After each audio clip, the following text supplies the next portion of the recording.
नमस्कार मित्रों, मैं हूं डॉक्टर सुखीराम रावत और आप देख रहे हैं हमारे चैनल का वीडियो भाग 41। इसमें हम पिछले वीडियो में जो कुछ शंकाएं थी उन शंकाओं का निवारण करेंगे और उसी के कुछ बिंदुओं को हम एक्सटेंड भी करेंगे। पिछले वीडियो में हमने ये बताया था कि जाट को हिंदू कैसे कहा जाता है, ये हिंदू किस लिए है, यानी कि वो सिंधु प्रदेश में रहने के कारण इनको हिंदू कहा गया। और ईसा पूर्व 6ठी शताब्दी से लेकर 4ठी शताब्दी ईसा पूर्व तक के जो शासक थे वहाँ वो सैको है बोलते थे और अलेक्जेंडर के साथ लड़ने वाले जो सैनिक थे उनको हेरोडोटस नाम के इतिहासकार और एरियन आदि इतिहासकारों ने इनको जाट कहा है। तो स्थान की वजह से भौगोलिक नाम है ये हिंदू, और ये इसको बाद में वैदिक धर्म में मान लिया। इसलिए मान लिया कि वहाँ पहले से ही हिंदू धर्म, वैदिक धर्म और वर्ण आश्रम धर्म ये सारे प्रचलित थे, सनातन धर्म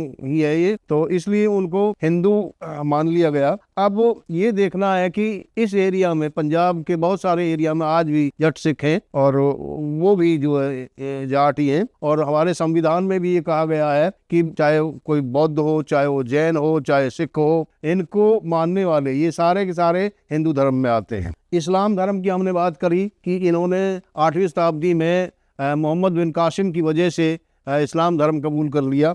और कुषाण भी यही हैं, जाट हैं। ईरान में इनको युति या जुटी कहा गया है, और जब ये चीन में पहुँचे तो वहाँ युति को यूची कहा गया और यूची ही बाद में कुषाण कहलाए गए। हिंदू धर्म के सारे संस्कारों को ये मानते हैं। इसमें जन्म के लिए इनका जो है नामकरण होता है, विवाह संस्कार मानते हैं, और इसी तरह से फिर ये उपनयन संस्कार वगैरह ये सारे संस्कार मानते हैं, दाह संस्कार तक के संस्कारों को मानते हैं। लेकिन कुछ चीज़ें ये ऐसी भी हैं वो नहीं मानते।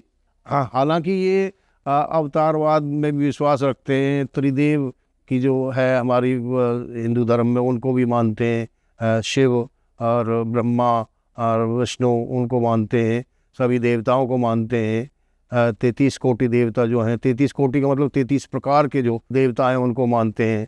सारी हमारी जो धार्मिक परंपराएं हैं उनको मानते हैं, त्योहारों को मानते हैं। लेकिन कुछ चीज़ें ऐसी हैं जिनको ये नहीं मानते जाट। वो उनके पीछे भी इनका अपना लॉजिक है।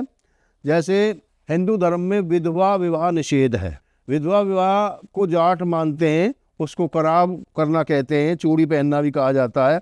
ये बड़े भाई की विधवा को के साथ विवाह कर लेते हैं। इनकी लॉजिक ये है कि बाहर ना जाकर वो घर में ही रहे, उनकी इज्जत, इसलिए उनका विवाह कर लेते हैं। दूसरी जातियों में भी ये विवाह कर लेते हैं, परंतु अंतर जाति विवाह को बहुत ज़्यादा सम्मान नहीं देते। इसके अलावा हिंदू धर्म में जो शास्त्र हैं, ब्राह्मण शास्त्र, उनमें कृषि को ये माना गया है। जैसे मैं एक एग्जाम्पल दूं, बौधायन धर्म सूत्र में कहा है कि कृषि वेद विनाशिनी। कृषि वेद विनाशिनी का मतलब है कि वेदाध्ययन का विनाश करने वाली है कृषि। वेदाध्ययन में डिस्टर्बेंस होती है, इसलिए कृषि को ये माना गया है। इसी तरह से मनुस्मृति में भी कहा गया है कि हिंसा प्रायाम पराधीनम कृषिम यत्नेन वर्जयेत, यानी हिंसा प्राय और पराधीन कृषि को यत्न पूर्वक कोशिश करके छोड़ देना चाहिए। मतलब क्या है कि कीटाणुओं और क्षुद्र जीवों की हिंसा करने के कारण तथा पराधीन अर्थात प्रकृति के अधीन होने के कारण कृषि को वर्जित माना है। जबकि जाट तो प्रारंभ से ही कृषक रहा है, खेती करना इनका प्रमुख व्यवसाय रहा है, इसलिए ये खेती को करते हैं। जबकि ब्राह्मण शास्त्रों में, ग्रंथों में कृषि को ये माना गया है। अपने हाथों से खुद खेती करने के कारण तथा अपनी खुद की ज़मीन का स्वामी होने के कारण आचार्य पाणिनि ने 500 ईस्वी पूर्व जाट को आर्य स्वामी वैश्यो कहा है। आर्य स्वामी वैश्यो का मतलब है कि ये आर्य हैं, यानी जो अपनी भूमि का मालिक है और वैश्य है, उसको आर्य कहा है।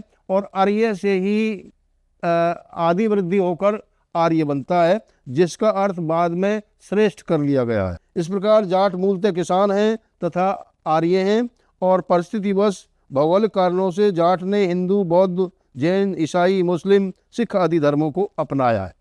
अब कुछ और भी शंकाएं हैं। जैसे इस समय इस्लाम धर्म में शिया सुन्नी वगैरह आते हैं। एक स्थान का नाम है सिस्तान, उसमें भी शय आता है। शिया में तालब शय है और सुन्नी में दंत्य शय है। तो इनको इन शब्दों में शय बोला जाता है। फिर जो ये कहा गया कि भाई शय को है हो गया इसलिए सिंधु को हिंदू बन गया, पर ये तो शिया तो आज भी बोला जाता है, सुन्नी भी बोला जाता है और सिस्तान में शय भी बोला जाता है। फिर इसका क्या कारण है? तो इसके लिए तर्क ये दिया गया है विद्वानों ने कि जो शिया और सुन्नी संप्रदाय हैं इस्लाम की, ये ईसा की 6ठी शताब्दी की ब्रांचेज हैं, शाखाएं हैं। यानी ये दोनों कुरान मानते हैं, पर इनमें कुछ थोड़ा सा बारीक अंतर है। एक खलीफाओं को मानते हैं, दूसरे इमामों को मानते हैं।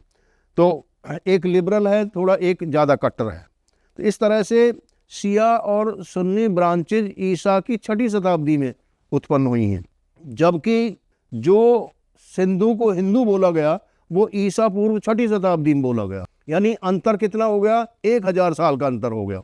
यानी 1000 साल में ईरान में ये ध्वनियाँ अडॉप्ट कर ली गई, अपने पर्शियन भाषा में इनको अपना लिया गया।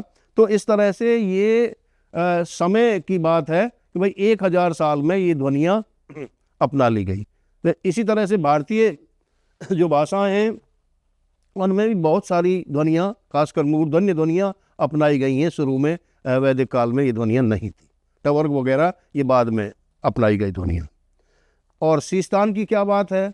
सिस्तान शब्द बेसिकली मध्य एशिया में शकस्थान, सिविस्थान को जब ये ग्रीक लोग आए यहाँ तो उन्होंने सिविस्थान को सिस्तान कहा है। यानी ये भी ईसा की 4ठी शताब्दी से भी और पहले की बात। तो इसमें भी समय की बात है। तो ये सिस्तान, शिया, सुन्नी, ये समय के कारण ऐसा हुआ है और उन ध्वनियों को अडॉप्ट कर लिया गया है। अतः इसमें कोई शंका वाली बात नहीं रह गई। इस प्रकार हम कह सकते हैं कि ये जो हिंदू शब्द है ये सिंधु से ही आया है और इसको स्थान, ये भौगोलिक नाम है। धर्म में इसलिए परिवर्तित कर दिया गया क्योंकि हिंदू धर्म हिंदुओं का धर्म है। वैदिक धर्म, ब्राह्मण आश्रम धर्म और ये वर्ण आश्रम धर्म, ये सारे के सारे जो है एक ही बात है, अलग कुछ नहीं। धन्यवाद। इसके लिए हम आपको बहुत बहुत धन्यवाद करते हैं। इसको सब्सक्राइब करिए और जो भी इसका शेयर वगैरह करना है सब कुछ करिए। नमस्कार।